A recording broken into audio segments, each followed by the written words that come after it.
South ఇండియాలోనే అతి తక్కువ ధరలకే రత్నాలందించే ఏకైక సంస్థ 6JVR. సో ఇప్పుడు మీకు సినిమా ఇండస్ట్రీలో మీరు వచ్చిన తర్వాత, ఎదిగిన తర్వాత, ఈ స్థాయిలో ఉన్న తర్వాత మీరు ఏర్పాటు చేసుకున్న పొలిటికల్ డోర్స్ అన్నీ క్లోజ్ అవుతున్నాయి, మీరు ఏర్పాటు చేసుకున్న సినిమా డోర్స్ అన్నీ క్లోజ్ అవుతున్నాయి కదా? ఎస్, అంతేగా? 100%. సో ఎప్పుడు రిగ్రెట్ లేదా? అస్సలు నేనేమనుకుంటానంటే, మీరు నమ్మని నమ్మకపోండి, సీట్లో కూర్చున్న సీఎం మీకు కనిపిస్తాడు కదా, దీపయ్య సీఎం నాకు కనిపిస్తాడు. ఎస్, ఎప్పుడు దిగిపోతుందో any time I guess it. ఒక ఎగ్జాంపుల్ చెప్తాను నేను మీకు. తెలుగు ఇండస్ట్రీలో టాపెస్ట్ ప్రొడ్యూసరు, కళ్ళు నెత్తిలో పెట్టుకొని తిరిగే ప్రొడ్యూసరు, ఇంకా మామూలు బిల్డప్లు ఉండే ఆ ప్రొడ్యూసర్కు. అతను అనుకుంటాడు నేను పెద్ద తోపును అని, కానీ అతన్ని చూస్తే నా క్లయింట్ దగ్గర 3 రూపాయల వడ్డీకి 3 కోట్లు తెచ్చుకున్న ప్రొడ్యూసరే కనిపిస్తాడు. రైట్? ఉదాహరణ, ఇక్కడ ప్రొడ్యూసర్ ఉన్నాడు, మీరు ఆయనకు 3 కోట్ల రూపాయలు 3 రూపాయల ఇంట్రెస్ట్కి ఇచ్చారు అంటే నెలకు 9 లక్షల ఇంట్రెస్ట్. నువ్వు నిజంగా మొగోడివి అయితే, నువ్వు నిజంగా నీ దగ్గర డబ్బులు ఉంటే 9 లక్షల రూపాయల ఇంట్రెస్ట్కు నువ్వు 3 కోట్లు ఎందుకు తెచ్చుకుంటావు? అంతే కదా. ఆయన మొహంలో అహంకారం, నేను ప్రొడ్యూసర్ అని, నా మొహంలో వాడి మీద జాలి. మీకు అర్థమైందా లాజిక్? సో నేను అసలు ఆ ప్రొడ్యూసర్ నేను ఎందుకు దేక్తా? అంతే కదా. 3 కోట్లు చేతిలో లేనోడు. సో బయట జనాలు ఏమనుకుంటున్నారు, ఈయనంత తోపులేడు, టాలీవుడ్ను ఏకఛత్రాధిపత్యం మీద దిప్పుతున్నాడు, గింగిరాలు కొట్టిస్తుండు. వారి మూర్ఖుడా, 3 రూపాయల ఇంట్రెస్ట్కు 9 లక్షల రూపాయల నెలకు ఇంట్రెస్ట్ చెల్లిస్తూ 3 కోట్ల రూపాయలు నా క్లయింట్ దగ్గర తెచ్చుకున్నావు అంటే, నాకు తెలియకుండా నువ్వు 200 కోట్ల అప్పులో ఉన్నావు రా ఆయన. సో వారి మీద సింపతి నాకు అర్థమవుతుంది. ఆయన ఎవరు, వాడు ఎప్పుడు దుకాణం పని చేస్తాడో నాకు తెలియదు. వాళ్ళంతా మునిగిపోతారు కదా పాపం.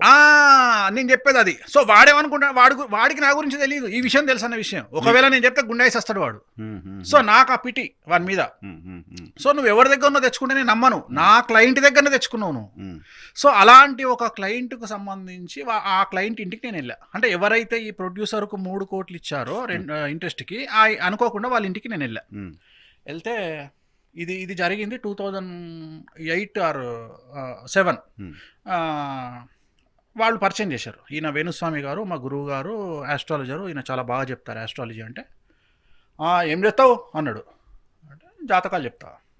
ఓకే అన్నాక అందరం బయలుదేరుతుంటే వీళ్ళు అన్నారు, స్వామి మా కారులో వచ్చేద్దరు కానీ మిమ్మల్ని డ్రాప్ చేస్తామంటే, గాల కారు ఏమి ఎక్కుతావంట, అల్లది వర్ణ, నాది స్కోడా సూపర్ 30 లక్షల కారు, వాళ్ళదెంతనే 10 లక్షలు కూడా ఉండదు ఆ కారు, నా కార్లు ఎక్కువ అన్నాడు. నీ డేట్ ఆఫ్ బర్త్ ఎంత అని అడిగిన. సంవత్సరం తర్వాత ఈ కారు ఉండదు, కారుకు పెట్రోల్ ఉండదు. ఆ రోజు ఆయన వాల్యూ 200 కోట్లు. అవునా? ఆ రోజు ఆయన 200 కోట్లు, ఆల్మోస్ట్ పుష్కర కాలం క్రితం. ఎస్, 2007. 200 కోట్లు ఆయన వాల్యూ. Is from Nizamabad. నీ కారు ఉండదు, నీ పైసలు ఉన్నాయి అని చెప్పిన, పెట్రోల్ కూడా పైసలు ఉండే నీ దగ్గర అని చెప్పిన. మీరు నమ్మరు, 1.5 year తర్వాత టీఆర్ఎస్ భవన్ పక్కన మోర్ మెడికల్ హాల్ ఉంటుంది. ఆ మోర్ మెడికల్ హాల్లో నేను మెడిసిన్ కొనుక్కోవడానికి నిలబడితే నా పక్కన ఒక వ్యక్తి వచ్చి, దండం పంతులు అన్నాడు. ఎవరు మీరు అని అడిగిన. మర్చిపోయారు ఆ పంతులు అన్నాడు. మర్చిపోయినా గుర్తులేవు. నేను పలానా పేరు పంతులు, ఆ రోజు మీరు చెప్పారు నా దగ్గర కారు ఉండదు పైసలు ఉండేయని, మారుతి కారులో వచ్చిన పంతులు, నువ్వు చెప్పినట్టే అయింది పంతులు, రోడ్డు మీదకి వచ్చిన 0 పంతులు ఇవ్వాలి నా పరిస్థితి. అహంకారం. సో వాళ్ళ అవతల వాళ్ళకి అది కనిపిస్తుంది, నాకు ఇది కనిపిస్తుంది. అవేదో కళ్ళద్దాలు వచ్చినాయంట, మనిషి కళ్ళద్దాలు పెట్టుకుంటే బట్టలు లేనట్టు కనిపిస్తాయంట. నాకు అట్లా కనిపిస్తుంటాయి జనాల లైఫ్ అంతా జాతకాలు కనిపిస్తుంటాయి. అందరికి కిరణ్ కుమార్ రెడ్డి సీఎంగా కనిపిస్తే, నాకు అనామకుడుగా బ్రతుకుతున్న కిరణ్ కుమార్ రెడ్డి కనిపిస్తాడు. సో అందరికి గొప్పగా కనిపించిన కవిత కనిపిస్తే, జైల్లో కూర్చున్న కవిత నాకు కనిపిస్తుంది. సో అందరికి గొప్పగా కేటీఆర్ కనిపిస్తే, జైల్లో కూర్చున్న కేటీఆర్ నాకు కనిపిస్తాడు. సో అందరికీ జనాలు ఉన్నటువంటి కేసీఆర్ కనిపిస్తే, నాకు ఏకాకిగా బతుకుతున్న కేసీఆర్ కనిపిస్తాడు. మరి భగవంతుడు నాకు ఇచ్చింది ఇది వరమా శాపమా నాకు తెలియదు. సో ఈ జాతకాలు చూడడం వల్ల నాకు నెగిటివిటీ చెప్పడం ఎక్కువైపోయి, సో దీనివల్ల నేను చాలామందికి విలన్ అవుతున్నా. బట్ నేను ఏదైనా నాకు భగవంతుడు, నేను వచ్చి ఇప్పుడు మీరు ఇంటర్వ్యూ అయిపోయే వరకు కూడా మీరు చూడండి, నా చేతిలో ఎక్కడ పేపర్ ఉండదు. అవును, మీరు ఎవరి గురించి అన్నా మీరు అడగండి, నక్షత్రం నోటికి చెప్తా. ఎవరి గురించి అని అడగండి కొన్ని నక్షత్రం ప్రిడిక్షన్స్ చేద్దాం ఇప్పుడు మనం.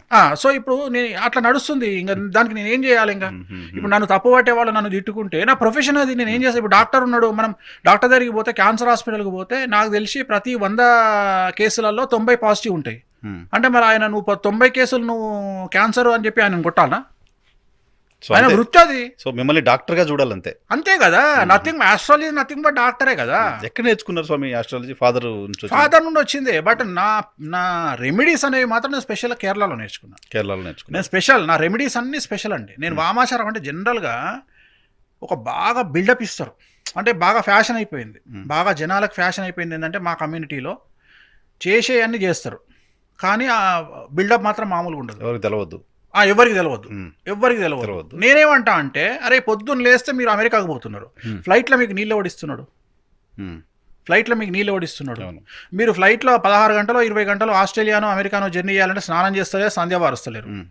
మీరు ఎట్లా అంతెందుకు? అమెరికాకు పోతే యాక్చువల్గా మన దగ్గర ఒక సంకల్పం ఉంటుంది, కృష్ణా గోదావరియే మధ్యప్రదేశే అంటే కృష్ణా గోదావరి మధ్యప్రదేశంలో మనం ఉన్నాము అని అర్థం. ఇది సంకల్పం. మరి అమెరికాకు పోతే అసలు ఆగమ శాస్త్రం సప్త ప్రకారం సముద్రాలు దాటే సంస్కృతం చేతిలో ఉంది కదా అని నీ అయ్యా సొంతంగా నువ్వు ఒక సంకల్పం రాసుకొని మంత్రం చెప్తున్నావే, అసలు నువ్వు సప్త సముద్రాలు దాటడానికే నీకు అర్హత లేదే. నువ్వు సప్త సముద్రాలు దాటితే సంధ్యావందనానికే నీకు అనుకూలం కాదే, నువ్వు పూజ చేస్తుందుకే అనుకూలం కాదే. ఆడపోయి ప్రతిష్టలు ఎట్లా చేస్తున్నారు మీరు? ఆడపోయి మీరు పూజలు ఎట్లా చేస్తున్నారు? రైట్. కరెక్ట్. చలిదేశంలో మందు కొట్టకుండా మీరు ఎట్లుంటారు? Impossible to test. చలిదేశంలో మందు కొట్టకుండా మీరు ఎట్లుంటారు? సో ఇవన్నీ నిజాలు కాదా? సో నేను మాట్లాడే వరకల్లా ఇది తప్పు. రెండోది, ఇప్పుడు తిరుపతి టెంపుల్కు మనం పోతున్నాం. తిరుపతి టెంపుల్లో ఎక్కడైనా దేవాలయంలో కొబ్బరికాయ కొడతారా? కొట్టరు. మూర్ఖుడు ఎవడైనా తెలవనుడు ఏమనుకుంటాడు? తిరుపతికి ఇప్పటివరకు పోనోడు గుడిలో కొబ్బరికాయ కొట్టాడు, అరే నువ్వుటి నీకు తెలివందేమో, నీ అప్ప వేణుగాడు వేస్ట్, వేణుస్వామి గాడు అన్ని అబద్ధాలు చెప్తున్నాడు. బయట అఖిలాండం దగ్గర ఆంజనేయ స్వామి టెంపుల్ దగ్గర కొడుతుంటారు. అంటే టెంపుల్లోనే మాట్లాడేది. తిరుపతి మెయిన్ దేవాలయంలో కొబ్బరికాయ అలో లేదు. రైట్. మరి తెలవనోడు మూర్ఖుడు తిరుపతికి ఎప్పుడు పోనాడు ఏమనుకుంటాడు? ఎందుకంటే వీడు లోకల్ గుళ్ళు తిరుగుతాడు కదా, వీడు ఏమనుకుంటాడు? తిరుపతి గుడిలో ఎందుకు కొట్టారు, వేణుస్వామి లంగున్నాడు. అట్లనే కామాఖ్య దేవాలయంలో మద్యమాంసాదులు లేకుండా పూజ నిర్వహించరు. అక్కడ పెట్టే ప్రసాదమే మటన్, పాలకూర పప్పులో మటన్ వేసి వండుతారు, అది మనం తినవలసిందే.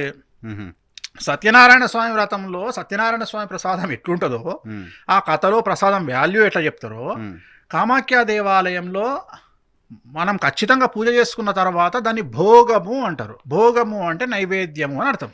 అది వంటశాలలో, అమ్మవారి వంటశాలలో చేసి పాలకూర పప్పులో మటనేసి వండి అక్కడనే మనకు విస్తరేసి పంక్తి భోజనం పెడతారు గుళ్ళో. మరి ఇక నువ్వు మటను మాంసము లేకుండా నీకు ఇచ్చే ప్రసాదమే మందాడ. పూజ చేసిన తర్వాత మందు బాటిలే మనకు ప్రసాదం. అమ్మవారికి పెట్టిన అంద నుండి ఒక 200 ml 300 ml వాడతారు అమ్మవారికి, మిగిలింది మనకు రిటర్న్ ఇస్తారు. అది ఇక్కడ నుండి పోనడు ఏం చేస్తాడు? నేరే ఘోరంగా గుడిలో మటన్ పెడతారా, ఈ వేణుగాడు అంతా అబద్ధాలు చెప్తున్న వేణుస్వామి ఓ యూట్యూబ్లో టక్కున ఒక తమ్మునేలు పెట్టి వేణుస్వామి చేసేటి అన్ని లంగ పూజలు దొంగ పూజలు అని పెట్టి పెట్టేస్తాడు. ఆడానికి పోతే అది తెలుస్తుంది. అట్లనే ప్రతిదీ ఎంక్వైరీ చేయాలి. ఇప్పుడు అట్లనే నేను అన్ని ఎంక్వైరీ చేసుకొని మన శాస్త్రాలు ఏం చెప్పినాయి, మన జాతక ఫలదర్శిలో ఏం చెప్పారు, సర్వార్థ చంద్రికలో ఏం చెప్పారు, ఇవన్నీ ఎంక్వైరీ చేసుకొని ఒక త్రయంబకేశ్వరంలో నారాయణ నాగబలి ఎందుకు చేస్తారు, కాలసర్ప పూజ ఎందుకు చేస్తారు, తిరునల్లాల్లో శని ప్రత్యేకత ఏమిటి, కాళహస్తిలో ఏంది ప్రత్యేకత, అసలు కాళహస్తిలో పూజలు ఎందుకు చేస్తారో చేసుకునే వాడికి తెలియదు, రాసే పంతులకు తెలియదు, త్రయంబకేశ్వర్కి ఎందుకు పోతారో తెలియదు. త్రయంబకేశ్వర్లో బ్రహ్మ క్షేత్రపాలకుడు, మన తలరాత రాసేది బ్రహ్మ మార్చేది బ్రహ్మ కాబట్టి అక్కడికి పంపిస్తాము. అట్లనే కామాఖ్యకి ఎందుకు పోతాము? కామాఖ్యలో 10 రకాల వస్తువులు పొందడానికి పోతాము. కామాఖ్య అంటే కామిని రూపంలో ఉన్నటువంటి అమ్మవారు. కామము అంటే చాలామంది సెక్స్ అనుకుంటారు, కామము అంటే కోరిక. సో కోరికను తీర్చే అమ్మవారు, 10 రకాల కోరికలను తీర్చే అమ్మవారు. దాంట్లో రాజయోగం ఉంటుంది. రాజయోగం అంటే సీఎం పదవి కావచ్చు, మినిస్టర్ కావచ్చు, ఎమ్మెల్యే కావచ్చు. అందుకనే కేసీఆర్ గారు రాజశ్యామల చేస్తారు. రాజశ్యామల రాజమాతంగి అంటే ఒకటే. సో బగాలముకి శత్రువుల మీద జయం కోసము, సో వశీకరణం కోసం చిన్నమస్తా తార, సో కాళీ, సో ధూమావతి, సో భువనేశ్వరి. ఒక్కొక్క సినిమా ఇండస్ట్రీలో టాప్ కావాలి అంటే బగాలముకి. సో ఒక్కొక్క అమ్మవారు ఒక్కొక్క కటాక్షాన్ని ఇస్తుంది.